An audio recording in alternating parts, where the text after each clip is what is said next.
Okay, so I have no idea what happened in game number 1, guys, but allegedly game number 1 was a 6-minute game or something really, really, really short. Beasty won't tell me what it was, but it was cast over on Poison TV, so maybe someone can go check their VODs and find out if they're really curious. But Beasty, being a cheeky guy, basically said just smiley face when I asked what he did. 888 question mark? He said no. At any rate, this is game number 2 in this best of 3 for the WCS EU qualifiers. This is Season 2, and we want to see who gets the Challenger League and who gets to represent Europe. At any rate, spawning the top left corner of the map from Evil Geniuses. They seem to be out in space. We've got Safano, Demuslim, and now the Red Terran player Thorzain. His opponent to the south, though, in this very tight map, this 3-player spawn map, is going to be his own player, the Green Terran Beastyqt, who looks really good in green or orange, depending on which he can get his hands on. Some of you guys who may remember Beasty from Once Upon a Time, he kind of disappeared off the map, tried to play League of Legends, got a girlfriend, and we didn't see much of him for, oh gosh, I want to say like 8 months or something, it felt like. I was a big Beasty fan as well. He's one of the biggest people who helped us get into show matches and stuff Once Upon a Time back in Wings of Liberty. We really have some history with this guy, and he's a cool dude, so I wish him the best of luck here today. But Thorzain also... dare I say, kind of a sweetheart. We haven't seen a lot out of him either is the problem. I think he went, if I'm not mistaken, like full-time with school, focused on studies. We didn't get to see a lot of Thorzain over the past year. But still a good Terran player nonetheless, and in this TVT, we'll see what happens. It is worth noting, though, guys, if you've never seen this map before, this map looks kind of big at the minimap at first glance, but these block air travel. These very actually limit the size of the map. This is about as closed in as it gets when it comes to air spawns. I do not believe there's a single other map in StarCraft 2 that has air restrictions the same way this one does. Thorzain sadly not going to get the first scout, but Beasty also hasn't moved out, so there's a 50-50 chance he goes the wrong way. As the Reapers come across the map, Thorzain knows that, okay, Beasty's in the southern location. And you cannot jump up 2 levels of cliffs, but you can kind of predict where the Reapers are going to come from. Beasty's barracks will help scout this side, and all he has to do is leave a Marine or a Reaper on that side. Reaper vs. Reaper fights are so awkward, though, and so silly. Whoever gets the first hit off wins. The other one has to run away. Sometimes high ground vision can change that, actually, because you can get about 2 shots, sometimes 3, depending on how the AI wants to work, depending on high ground vision, but BC that's opting to walk away and disengage. Thorzain with the high ground will maintain his dominance, and I kind of sound like I'm describing a nature show. The 2 wild Reapers meet each other out in the open, both looking for prey. And as Beasty's probably going to wait for that second Reaper, hoping Thorzain didn't invest in a second one, but Thorzain also did invest in a second one. Beasty changing it up ever so slightly, though, by going for that third one. You can scrap it out a little bit, I guess. The problem, though, early on is you're gonna trade, right? Like that's just how this goes. Trade. Bottom line. But as he comes to the ramp, hoping that BC doesn't have 2 Reapers, will unfortunately not get that second shot off that we wanted to. Other side of the map, command center now coming down here for Thorzain. Same time, actually not too much different time than Beasties. Of course, the biggest difference is now he's got 3/2, which gives him the advantage where he can run. Still has to worry about the high ground vision, though. Those 2 extra shots you get off for jumping off the cliff can sometimes be the difference of, well, death or life.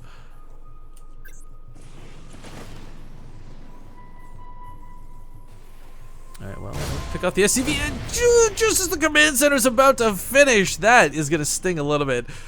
And of course, he knows he can't engage. None of the Hellions, though, that changes. He can certainly fight with that Hellion. The bonus damage versus light it gives is phenomenal, and looks like a Reaper will go down over there. And if I was on the ball, I would have hit that first blood button on the SCV. Sorry, guys. But Beasty is, yeah, he's just putting a bunker up for the time being. I don't think he's too worried about a counterattack. Sometimes you'll go for that quicker wall if you're really scared of like a lot of Hellions coming across the map. But yeah, I don't think Thorzain's going to be pushing anytime soon.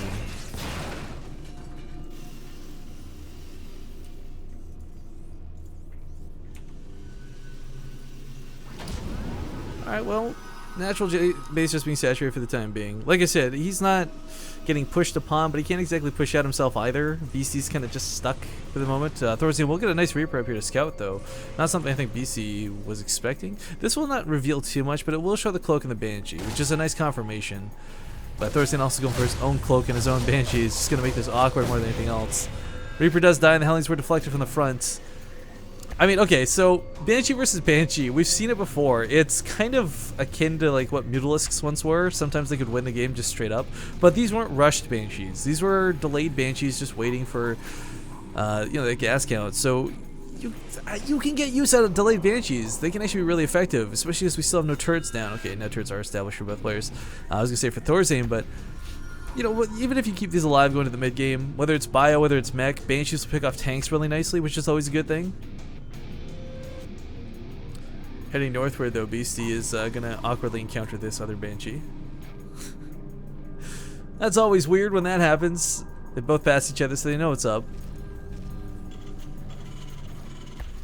Back at home though, he's getting his production up. Looks like he's gonna go to barracks, so stick with bio. Not gonna have a mech versus mech game on our hands. Widowmine cannot one-shot a Banshee, worth noting. Still has to be a little bit scared though.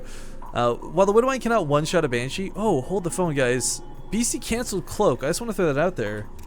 I thought he let that finish. This is both good and bad, I guess, depending on your point of view. The good is the fact that he saves the minerals and the money, or the gas from it. The bad is that he's not going to have this, like, overpowered Banshee that he can just wreak havoc with. But, oh, hold the phone. Thorzain actually doesn't have a lot of Marines out either. No Viking. This is so silly. Beasty's going to get a lot of damage out of this Banshee when normally he wouldn't get much done. He's doing this without Cloak, mind you.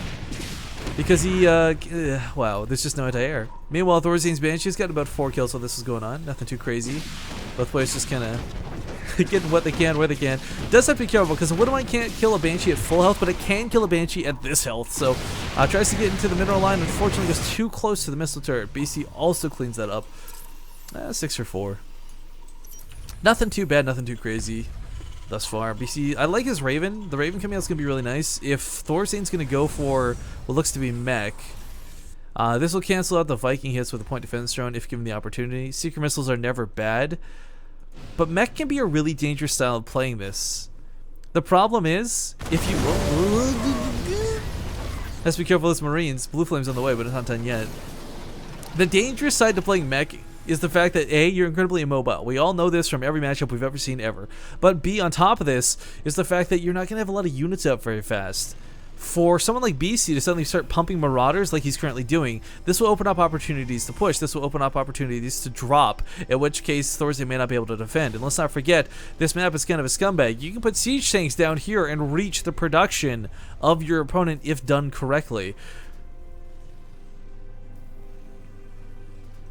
Actually, that's really dangerous. There's 2 depots, the factory, even the turret could be susceptible to this, but it looks like he'll be aiming to do the front lines. The Banshee from Thorzain is going to be really nice. There's no Viking to take care of it for Beasty, but the Marines will be able to provide that anti-air so necessary. Oh, Widowmine goes off. Didn't even catch that there. Thorzain was just trying to glance upwards and check his army, but Hellbats are going to scare off the Marines. There's not enough Marauders, and Concussive Shells is not done yet. The biggest thing to deal with Hellions and Hellbats is, of course, just, you know, kite them around. But this is what I was talking about, guys. Sieging up here outside the third. This reminds me very much of Yansu, which has this cliff similar to this, but takes out the turret. Now feels safe to lift up to the high ground. This will unfortunately not get a lot done. There's a tank down there to defend. Hellions, we're looking to go around this by the looks of it. This drop will be recovered for the time being. Hellions in the middle of the map, though, are kind of in a tentative spot. Like, do you dive in? Do you try and catch this? And that's what Thorzain's looking for, but the opportunity is simply not there. Not with the Marines covering this. Thorzain is not dead yet by any means, but this is some damage that he's not wanting to take. The factory's going to be forced to lift. He lost his reactor. A lot of time lost in this. The Banshee, or the Medevac could have saved that tank, but it's too busy being a scumbag. Oh, a little bit scared you on the retreat, though. Hellions to Blue Flame, but while Hellions don't deal bonus damage to tanks, again, if you got enough of anything in this game, it will take down a tank. So BC's going to lose these frontal forces, and that's not exactly acceptable as it otherwise might seem. Small drop here, and then the main of Thorzain actually has nothing to really stop it. And these can kill the tanks that come out one at a time. SCV's going to be pulled into this. And this is silly, but Thorzain has to retreat to deal with this. This is BC getting the most money out of 4 Marines. It doesn't look like a lot because they're not, well, 3 Marines and a Marauder.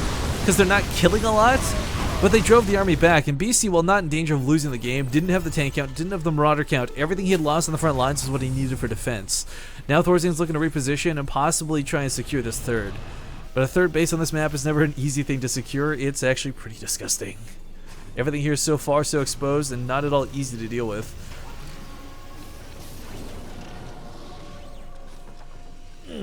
So just getting another big stretch out there. Cracking that back and whatnot. Okay, tanks and Hellions. You know, this is the scary thing about Beastyqt's army. It's such a direct counter to what Thorzain's doing. Not only do the Marauders take almost no damage from the Hellions, they'll be able to slow them with those concussive shells, which are granted late, but on the way.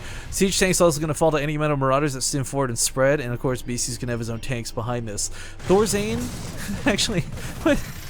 Alright, this Raven's going to put down an auto turret or two to try to chase back the Widow Mines, but at any rate, while I wouldn't call it necessarily the most direct of counters, one thing that's kind of scary too is once he breaks the lines, a mech player doesn't you can't reproduce as nearly as easy as say like a bio player. You're not going to have 19 factories down. The factories alone cost way too much gas. But ooh, we got double Hellbats with Blue Flame heading towards Beasty's base, and he doesn't have the turret ring you sometimes see Terran players do behind this, so he's going to have to pull SCVs to deal with it. A tank actually comes in the loads, and with a couple of Marauders might be able to deal with this? Maybe? Of course, he didn't quite know what was coming out of them, but Blue Flame Hellions, or Hellbats rather, do quite a bit of damage. Even though the Blue Flame doesn't affect the tanks or the Marauders, but it's base 25 or something, right? 20, there we go, with the upgrade, so... yeah, lots of damage going out here, but unfortunately not enough to really detriment BC in any way. Still in 62 workers, not too scared, kept the tank alive, really nicely done. I'll push around here towards the north-ish part of the map. BC is looking to get an engagement location, and I think you might just find that Thorzain awkwardly actually going to run into this army. It may lose the drop. Actually, maybe not. He's got a lot of Marines, or Marauders, but not a lot of Marines, so the anti-air capability is just simply not there. The army supply looks really heavy for Beasty, but he doesn't have the splash damage of 100 tanks like Thorzain does. Not the splash damage like the Hellbats like Thorzain does. But everything Thorzain has at the moment is kind of fluff for the tanks. The core of a mech army is always going to be tanks, maybe the Thors later on if you decide to incorporate some, but usually Thors are for mech versus mech, not for mech versus bio. Big Doom Drop is going to go down, and Thorzain's going to see this, but he can't really deal with it. He might lose a couple of these medevacs. Beasty, that is, ooh, loses one initially. Point defense drone was a cute move, a little bit late to the party. But you know what, there's a lot of Marauders still standing. Lost one of his tanks, which was a little sad to see, but pushing towards the south, sorry as I fight off that yawn. Again, not at all bored, guys, just super tired. I might have to go grab an energy drink. I was trying to see how long I could go without one, because God forbid I become addicted, but I'll have to go just crack one open after this. Anyway, scans coming down relentlessly all over the map. Looking to push in here towards the natural. Thorzain actually finds himself out of position pretty badly. BC's going to take this time to exploit the main as well. While this might get cleaned up here on the front lines, it'll deal enough damage at the drop of the main. Well, the point defense drones will allow the medevacs to unload. Unfortunately, the medevacs will not live to see another day due to the Viking count. But the tank falls, the armory goes down, and the factory is going to be focus fired. Seeker missile's going to go off on one single lone Marauder, but that's not going to stop this drop. Not anytime soon. BC's still pushing it hard. The main base looks like it has been cleaned up. These medevacs could boost forward to try and heal these units, maybe. Hellbats dropped on top of these units. We'll get some nice splash damage down, but Beasty, did he do enough damage with this drop? He definitely caught Thorzain off guard. Catching the armory too is really nice, but Thorzain's already... He wasn't really investing in further upgrades is the problem. He is going to go for the armory because without an armory you cannot create Hellbats, sadly, but you know, it's not like he was relying on Thors and Hellbats in the first place. Hellbats are just going to fluff to your army. You can make Hellions if necessary, but... Oh, these medevacs, Beasty, no, pull back! Just scans going down like crazy right now. Both players trying to scout each other. Unfortunately, the Marauders, while they can kite, can't do much if the Hellbats are dropped directly on top of them, so backing away from this once again. Beasty is actually in a bit of trouble, guys. He doesn't have a huge tank count. He can't just siege up and win. And the problem is, with this many Vikings in play, he's probably never going to be able to use medevacs directly. But going around for these counterattacks around the side, we'll pick off another tank on the retreat. Or rather, on the reinforcement. He's going to pick off one of the supply depots as well. Going to supply block Thorzain. If you're a Terran player, you know how bad supply blocks can be. But the tanks for Thorzain are unsieged and the Marauders move in. The Hellbats were not there to block those shots. And the siege tanks... for Beasty, I think, are just going to barely be enough, especially with his forces rallied in. Meanwhile, he's cleaning up the natural base, killing countless SCVs while this happens. Says, alright, let me help you with that supply block, Thorzain. But Beasty also going to lose a lot of SCVs here in about a second. I sense a great disturbance in the force. You see one corpse go flying off the ledge, whoa, to oblivion.